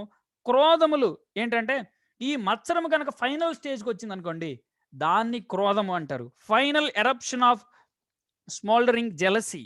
ఈ యొక్క మత్సరము ఈ మత్సరము ఫైనల్ స్టేజ్‌కొస్తే క్రోధంగా మారతది. క్రోధంగా మారతది. ఆ తర్వాత కక్షలు అని మనం చూస్తున్నాం. Selfish ambition. వ్యక్తిగత స్వార్థపూరితమైన లక్ష్యాలతోటి a desire to put one's self forward. ఒక వ్యక్తి తాను పైకి రావాలనుకొని తన వ్యక్తిగత స్వార్థం కోసం ఆహ్, ముందు నిలబడి చేసే పనులని ఏమంటారంటే కక్షలు, లేకపోతే సెల్ఫిష్ యాంబిషన్, స్వార్థపూరితమైన లక్ష్యాలు అని వాక్యం చెప్తా ఉంది. తర్వాత ఈ ఈ యొక్క కక్షలు, లేకపోతే ఒక వ్యక్తి స్వార్థపూరితంగా ఏదో అచీవ్ చేయాలనుకుంటున్నాడు, ఏదో కోరిక ఉంది. దాన్ని ప్రాక్టీస్ చేసే క్రమంలో దాని రిజల్ట్ ఏంటంటే భేదాలు తెస్తాడు. భేదాలు తెచ్చిన తర్వాత విమతాలు వస్తాయి. విమతములు అంటే ఏంటంటే ఫ్యాక్షన్స్. దీని గ్రీక్ పదం ఏంటంటే హెరెసిస్ అని ఉంటుంది. అంటే దుర్బోధనలు కూడా తీసుకొస్తారు, తప్పుడు బోధలు కూడా చెప్తారు, రహస్యంగా కొన్ని బోధలు చెప్తా ఉంటారు. ఇవి శరీర కార్యాల్లో మనం చూస్తున్నాం. అసూయలు అనే మాటను చూస్తున్నాం. Envy, an evil feeling, a wrongful desire to possess what belongs to someone else. అసూయ అంటే ఇతరులకు చెందిన దాన్ని తాను సంపాదించుకోవాలనే ఒక దుర్మార్గ సంబంధమైనటువంటి ఇచ్చనే అసూయ అని పిలవటం జరిగింది. సో మత్తతులు అంటే ఏంటంటే త్రాగుబోతుతనం. ఆ తర్వాత త్రాగినోళ్ళు ఊరుకుంటారా? అల్లరి చేస్తారు, పాటలు పాడతారు, దరిద్రంగా బిహేవ్ చేస్తారు. ఈ మత్తతుల యొక్క రిజల్ట్ అల్లరితో కూడిన ఆటపాటలు. వీటిని మనం గనక కేటగరైజ్ చేయాలనుకుంటే 4 రకాలుగా కేటగరైజ్ చేయొచ్చు. ఒకటి జారత్వం, అపవిత్రత, కాముకత్వం, లేకపోతే వ్యభిచారం కూడా వస్తది. మనం కేజీవి చదువుతున్నప్పుడు ఫస్ట్‌లో వ్యభిచారం అని రాస్తాడు. ఆహ్, వివాహమైన తరువాత అపవిత్రమైన లైంగిక సంబంధాలు కలిగి ఉండటం వ్యభిచారం అని నిర్వచిస్తుంది.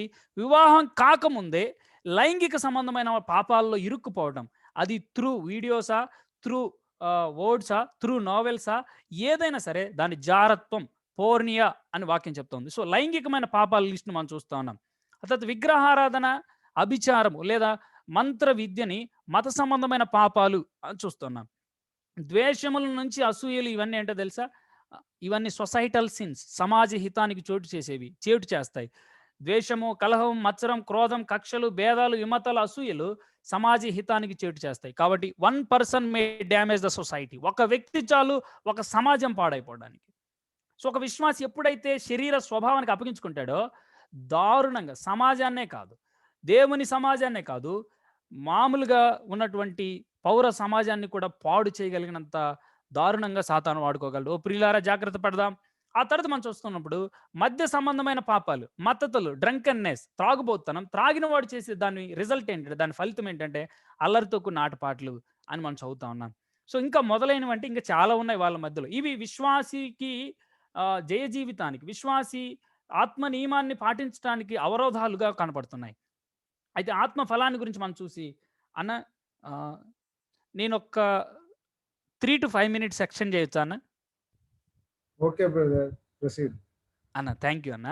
సో ఆత్మ ఫలంలో మనం చదువుతా ఉన్నప్పుడు ఇప్పుడు ఆత్మ నియమంలో మనం చదువుతున్నప్పుడు ప్రేమ, సంతోషము, సమాధానము, దీర్ఘశాంతము, ఈ మాటలన్నీ మనం చదువుతా ఉన్నాం కదా.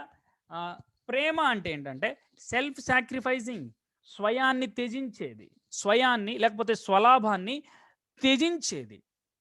ఇప్పుడు ఒక అన్న ఒక వ్యక్తికి సహాయం చేస్తున్నాడు అనుకోండి, ఒక సహోదరుడు ఇంకొకరికి సహాయం చేస్తూ ఉంటే తను ఎదుటి వ్యక్తి నుంచి ఏమి స్వలాభాపేక్ష ఏమి లేకుండా చేయటం. కానీ మన జీవితాల్లో కరువు అయిపోతూ ఉంటుంది చాలాసార్లు. ఏమి లాభం ఉంటే ఏమి చేద్దాం అన్నట్లుగా. Accepting a person without having any self ambitions. ఏ స్వార్థపూరితమైనటువంటి లక్ష్యాలు లేకుండా ఒక వ్యక్తిని అంగీకరించడం, లేకపోతే స్వయాన్ని త్యజించడం ప్రేమ, అగాపే. క్రీస్తు ప్రభువారు తనను తాను బలిగాను అర్పణగాను అప్పగించుకున్నాడు. తనకు శత్రువులని రక్షించడం కోసం తన్ను తాను బలిగా అర్పణగా అంగీకరించుకున్నాడు. ఆ తర్వాత సంతోషం అంటే ఏంటంటే కారా అనే గ్రీక్ పదం ఉంటుంది. అంటే ఏంటంటే deep and abiding inner rejoicing irrespective of circumstances. ప్రియమైన వారలారా గమనించండి, సంతోషం అంటే దేవుని వాక్యం ఏమని డిఫైన్ చేస్తుందంటే లోతైన ఆ, అంతరంగంలో పుట్టే ఆనందం. అది ఎలాంటిదంటే పరిస్థితులతో సంబంధం లేనిది. అద్భుతం కదా.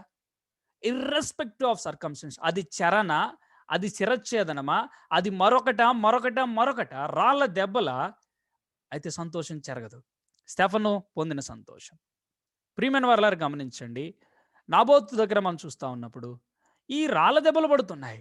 ఒకరేం చెప్పాలంటే స్టెఫన్ కూడా ఊరికే ఈ పీక కోసే చంపేస్తే సింపుల్గా అయిపోయేదేమో, కత్తిపొడి చంపేస్తే సింపుల్గా అయిపోయేదేమో, కానీ రాయి పడుతున్న ప్రతిసారి ఎంత వేదన, మనోవేదన. కానీ తను పొందిన సంతోషం, క్రీస్తు ప్రభు దగ్గర నుంచి పొందిన సంతోషం పరిస్థితులు ప్రభావితం చేయలేనిది. పరిస్థితులు ప్రభావితం చేయలేని ఆ లోతైన అంతరంగ సంతోషాన్ని స్టెఫను అలాగే విశ్వాసుల జీవితాల్లో ప్రవహిస్తున్నాడు. ఆ తర్వాత సమాధానం అనే విషయాన్ని మనం చూస్తాం. Inner response and quietness. అంతరంగంలో ఒక నిమ్మలత్వం, అంతరంగంలో ఒక సాధారణమైనటువంటి ఎటువంటి టెన్షన్స్ లేకుండా బ్రతికే విషయాన్ని గురించి సమాధానం అనే మాటను చూస్తూ ఉన్నాం. దీర్ఘశాంతం అంటే పేషెన్స్ అంటే ఏంటంటే quality of forbearance and under provocation. దీర్ఘశాంతం అంటే ఎదురు విపత్కర పరిస్థితుల్లో భరిస్తూ మౌనంగా ఉండటం దీర్ఘశాంతం అంటే. Quality of forbearance under provocation. దారుణంగా విపత్కర పరిస్థితులు ఉన్నాయి, కానీ భరిస్తూ మౌనంగా ఉండటం. ఆ తర్వాత దయాలుత్వం అంటే ఏంటంటే kindness, benevolence in action such as God demonstrated towards men. దయాలుత్వం గురించి మనం చదువుతున్నప్పుడు మనుషుల ఎడల దేవుడు చూపినటువంటి ఆ యొక్క దీర్ఘమైనటువంటి ఆ యొక్క మంచి తనాన్ని గురించి, లేకపోతే ఆ యొక్క విశేషమైనటువంటి కరుణా సంపన్నతను గురించి మాట్లాడుతుంది. మంచితనం అంటే goodness, to do good when they are not deserved.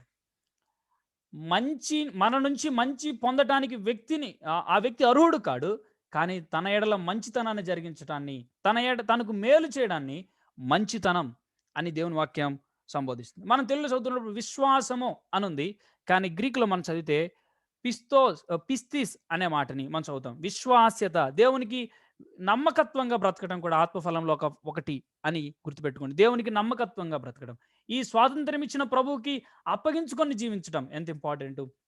ఆ తర్వాత సాత్వికాన్ని గురించి మనం చూస్తూ ఉన్నాం. సాత్వికము అంటే జెంటిల్నెస్. ప్రియమైన వాళ్ళారా గమనించండి, సాత్వికము అంటే నేను ఎదుటి వ్యక్తిని తిట్టడానికి, కొట్టడానికి నా దగ్గర శక్తి సామర్థ్యాలు ఉన్నాయి, కానీ నేను మౌనంగా ఉంటాను. Even though I was able to do but I will not. నేను చేయగల సమర్థుడనే, కానీ చేయను. దీనిని సాత్వికం అనే వాక్యం మనకి నిర్వచిస్తుంది. తర్వాత ఆశా నిగ్రహాన్ని గురించి మనం చూస్తున్నాం. సెల్ఫ్ కంట్రోల్, సెల్ఫ్ మాస్టరీ, స్వయాన్ని నియంత్రించడం.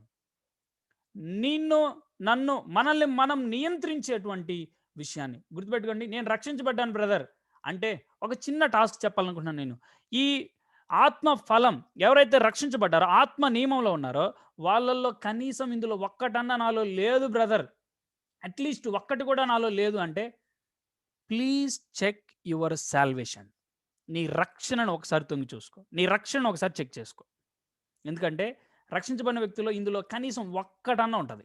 లేదు అంటే మీ రక్షణను ఒకసారి తొంగి చూసుకోవాలని, సరి చేసుకోవాలని, ఒక్కసారి కరెక్ట్ చేసుకోవాలని ప్రభుపక్షిని తెలియజేస్తూ ఉన్నాను. సో ఈ ఆత్మ ఫలాన్ని మనం కనుక కేటగరైజ్ చేస్తే ప్రేమ, సంతోషం, సమాధానం ఎప్పుడు వస్తాయి? దేవునితో సహవాసం చేయడం ద్వారా మాత్రమే వస్తాయి. ఓన్లీ సోర్స్ ఏంటంటే దేవునితో. నేను దేవునితో గడపకుండా ఇతరుల ప్రేమ చూపిస్తాను, ఇంపాసిబుల్. దేవునితో గడపకుండా నేను సంతోషంగా బ్రతకగలను, ఇంపాసిబుల్. నేను నా హృదయంలో క్వైట్నెస్ మెయింటైన్ చేయగలను దేవునితో సహవాసం చేయకుండా అంటే అబద్ధం. దేవునితో సహవాసం చేస్తే మాత్రమే వచ్చేవి ప్రేమ, సంతోషం, సమాధానం. సో దేవునితో సహవాసం చేయడం ద్వారా నాలో వచ్చిన వాటిని ఇతరుల ఎడల ఎలా చూపిస్తానంటే దీర్ఘశాంతం ద్వారా, దయాలుత్వం ద్వారా, మంచితనం ద్వారా చూపిస్తాను. అలాగే ఈ లాస్ట్ది general conduct of a believer. ఒక విశ్వాసి సాధారణంగా కలిగి ఉండాల్సినవి విశ్వాస్యత, దేవునికి నమ్మకంగా బ్రతకడం, సాత్వికం, even though we are able to but will not. మనము కొట్టగల తిట్టగల సమర్థులం అయి ఉంటాం, కానీ చెయ్యం. ప్రభు కనుక ఆజ్ఞాపిస్తే ఒక దూత వచ్చి ఆ శిలోం రాను దగ్గర ఎంతమందిని చంపేసి ఉండే. బిల్లి గ్రహం గారు అంటారు, ఆ శిలో దృశ్యం దగ్గర కోటాను కోట్ల దేవదూతలు రెడీగా ఉన్నారంట. ఎప్పుడైతే తండ్రి ఆజ్ఞాపిస్తాడో అప్పుడు అందరినీ సమూలంగా నాశించాడు. But he was not. అట్లా చేయాల. ప్రభు మన పట్ల ఎంత గొప్ప కృప చూపాడు. ఆశా నిగ్రహాన్ని, సెల్ఫ్ మాస్టరింగ్ మనం మర్చిపోయాం. మనల్ని మనం నియంత్రించుకోవడంలో, మనల్ని కంట్రోల్లో పెట్టడంలో మర్చిపోయాం. ప్రియమైన వారలారా, మన ప్రవర్తన ఫలం, ఒక విశ్వాసి సాధారణ ప్రవర్తన ఫలాన్ని మనం ఇక్కడ చూస్తూ ఉన్నాం. సో విశ్వాసిలో ఉన్నటువంటి ఆత్మ ఫలాన్ని గురించి దేవునితో సహవాసం చేయడం ద్వారా ఇతరుల ఏళ్ళ చూపించాల్సిన ప్రవర్తన ఫలాన్ని మనం చూసాం. సో పాఠాలు: క్రీస్తును ప్రేమించడం అనులోమానుపాతంలో ఉంటుంది. మనము క్రీస్తు ప్రభుకి ఎంత స్వాతంత్ర్యాన్ని అప్పగించామో అంతగా క్రీస్తును ప్రేమిస్తాం. మనం క్రీస్తును ప్రేమిస్తున్నామంటే సహోదరులను కూడా ప్రేమిస్తాం. తర్వాత ఆత్మానుసారులుగా జీవించుటకు అనుదినం ఆత్మదేవునికి అప్పగించుకుందామా? ఇంకొక మాట నేను చదివి క్లోజ్ చేస్తాను చూడండి. ప్రియమైన వారలారా, 23వ వచనం నేను చదివి క్లోజ్ చేస్తున్నాను. ఇట్టి వాటికి విరోధమైన నియమం ఏదీ లేదు. క్రీస్తు యేసు సంబంధులు శరీరమును దాని ఇచ్చలతోనూ దురాశలతోనూ సిలువ వేసి ఉన్నారు. సిలువ వేసి ఉన్నారు. సిలువ వేస్తారు, వేయబోతున్నారు అని చెప్పట్లేదు, కానీ సిలువ వేసి ఉన్నారు అనే మాట. సో దీనికి నీ రెస్పాన్స్ ఏంటి? నీవు ఈ లేఖన భాగానికి ఇచ్చే సమాధానం ఏంటి? నిజమేనా ఇది? And those who belong to Christ, Yesukristu సంబంధులు, those who belongs to Christ Jesus have crucified. Crucifying కాదు, విల్ క్రూసిఫై కాదు, క్రూసిఫైడ్, సిలువ వేశారు అనేది నిజమేనా? క్రీస్తు సంబంధికి ఈ గుర్తుంది. నీ జీవితంలో, మన జీవితాల్లో let us start to be A disciple of our Lord. క్రీస్తు సంబంధులుగా బ్రతకడం ప్రారంభిద్దాం. దేవుడు ఈ తలంపుల్ని తన మహిమ కోసం, తన ప్రజల క్షేమాభివృద్ధి కోసం దీవించును గాక. వధింపబడిన గొర్రెపిల్ల శక్తియు, ఐశ్వర్యమును, జ్ఞానమును, బలమును, ఘనతయు, మహిమయు, స్తోత్రమును పొందినర్హుడు. ప్రభుకే సమస్తమైన ఘనత, మహిమ, ప్రభావాలు ఆరోపిస్తున్నాను. Thank you one and all. ఈ అవకాశం ఇచ్చిన ప్రియ ప్రభుకి, ఈ ప్లాట్ఫామ్ని ఏర్పాటు చేసి ప్రోత్సాహంలో భాగంగా నన్ను ఇన్వైట్ చేసినటువంటి Christian assembly prayer hall, Baptist Nagar, Vijayawada స్థానిక సంఘ పెద్దలకి, నాయకులకి, పరిచారకులకి, చేరువచ్చిన సహోదర సహోదరులందరికీ కూడా హృదయపూర్వకమైన వందనాలు. థ్యాంక్ యూ అన్న, వందనాలు. Sorry for the late, I'm so sorry for that. క్షమించండి అన్న. వందనాలు తమ్ముడు, వందనాలు అన్న. మంచి ఇన్స్పిరేషన్ మెసేజ్. మన మధ్యలో ఉన్న పెద్దలు మోసెస్ గారు ప్రార్థన చేస్తారు.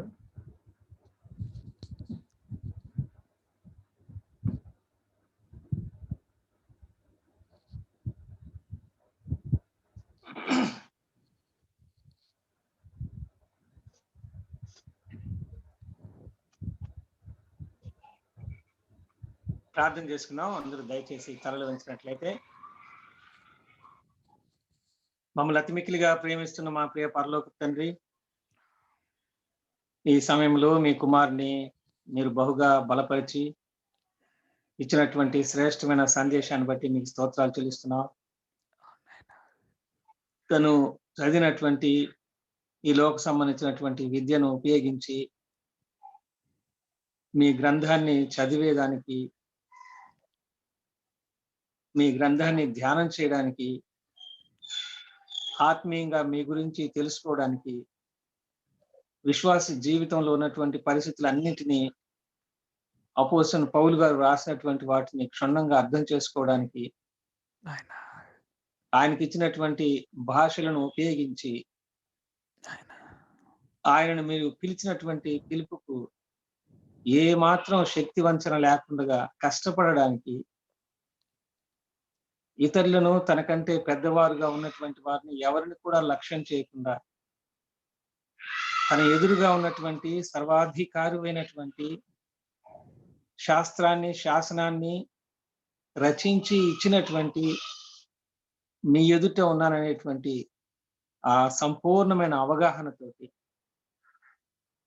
మీ పట్ల సంపూర్ణమైనటువంటి విధేయతతోటి మీరు ఇచ్చినటువంటి ఆ శ్రేష్టమైనటువంటి సందేశాన్ని ధైర్యముతోటి, సాహసముతోటి తను ప్రజెంట్ చేయడానికి మీరు ఇచ్చిన నడిపింపుని బట్టి మీకు స్తోత్రాలు చెల్లిస్తుంటున్నాం. ఇరుకైనటువంటి సమయంలో స్పష్టంగా అర్థమయ్యేటట్లుగా మీరు నాయన బిడ్డను మీరు ఉపయోగించుకున్నందుకే మీ స్తోత్రాలు చెల్లిస్తున్నాం. మళ్ళీ మళ్ళీ మేము తిరిగి చూచి వినడానికి అవకాశం ఉండేట్టుగా ఈ ప్లాట్ఫామ్ ఉంచినందుకే మీ స్తోత్రాలు చెల్లిస్తున్నాం. ఎప్పటికీ నాయన మీ బిడ్డలు సంఘంలో ఉపయోగకరంగా ఉండగలుగుటకు ఈ సందేశము ఆశీర్వాదకరంగా ఉండేలాగా సహాయం చేయండి. ఇంకా మీ కుమారుని మీరు బహుగా బలపరచండి. అనేక రాష్ట్రాలలో, దేశాలలో ప్రభువా మీ దాసుని మీరు బహుగా వాడుకొనండి. ఏ విధమైన అపవాది శోధనలకు లోను కాకుండా తన యొక్క యవనాన్ని బట్టి ఏ విధమైనటువంటి తృణీకారం లేకుండా గొప్ప గొప్ప వారు నాయన పెద్దలుగా ఉన్నటువంటి వారు కూడా ఉపయోగించుకునేటువంటి విధానంలో మీ కుమారుని మీరు హెచ్చించి మీరు ఆశీర్వదించమని ప్రార్థిస్తుంటున్నాం. ఇలాంటి సువార్త పరిచర్య, ఇలాంటి వాక్య సందేశాలు ఇచ్చేటువంటి వారు నాయన మీ చేత హెచ్చించబడేటట్టుగా సహాయం చేయండి. అన్ని రకాల వనరులను వారికి మీరే కల్పించమని ప్రార్థన చేస్తుంటున్నాం. మా ప్రార్థనలు ఆలకించడానికి ఈ రీతిగా మేము మాట్లాడుకుంటూ ఉంటుండగా మీరు ఎంత ఆనందిస్తున్నారో కూడా మేము ఎరుగుదుం నాయన. ఇలాంటి వర్తమానాలు వినడానికి అనేకులు మా తండ్రి ఆసక్తి చూపించడానికి సహాయం చేయండి. వీటన్నింటిలో కూడా మీ కుమారునికి కానీ ఎవరికి కూడా మహిమ ఘనత రాకుండా, ఆ విషయాలు మాకు తెలియకుండా మా తండ్రి మీరే మహిమ పొందేటట్టుగా సహాయం చేయమని, తన భవిష్యత్ అంతట్లో మీ ఆశీర్వాదాలు ఉంచమని ప్రార్థన చేస్తూ మిగిలిన సమయాన్ని కూడా దీవెనకరంగా చేయమని, ఈ కార్యక్రమంలో పాలు పొంది విన్నటువంటి ప్రతి బిడ్డను మీరు నాయన మెరుగుపరచమని, ప్రతి విషయంలో మీకే మహిమ కలుగు చేసుకున్నామని, ఇంకా మా జీవితంలో ఏవేవి మీకు ఆటంకకరంగా ఉన్నాయో, అయోగ్యకరంగా ఉన్నాయో వాటన్నిటిని సరిచేసుకునేటువంటి గుణాన్ని మాకు అనుగ్రహించి మీకు మహిమ తెచ్చుకొని మీరు అక్కడ కొరకు సిద్ధపడినటువంటి బిడ్డలంగా ఉండగలుగుతుంది. అనుదిన జీవితంలో మేము ఎన్నో రకాలైనటువంటి సవాళ్లను ఎదుర్కోవలసిన పరిస్థితులు రోజు రోజుకి పెరిగిపోతూ ఉంటున్నటువంటి ఈ దినాల్లో మీ వాక్యమును సరిగా అర్థం చేసుకొని మీ వాక్యానుసారంగా జీవించడము, దాని ద్వారా మీ రాకడకు సిద్ధంగా ఉన్నటువంటి జీవితాన్ని మాకు అనుగ్రహించమని సమస్త విషయాల్లో మీకు కృతజ్ఞతలు తెలియజేసుకుంటూ యేసుక్రీస్తు ప్రభు పేరట స్తోత్రములు చెల్లించుకుంటూ ప్రార్థిస్తున్నాము తండ్రి. ఆమేన్.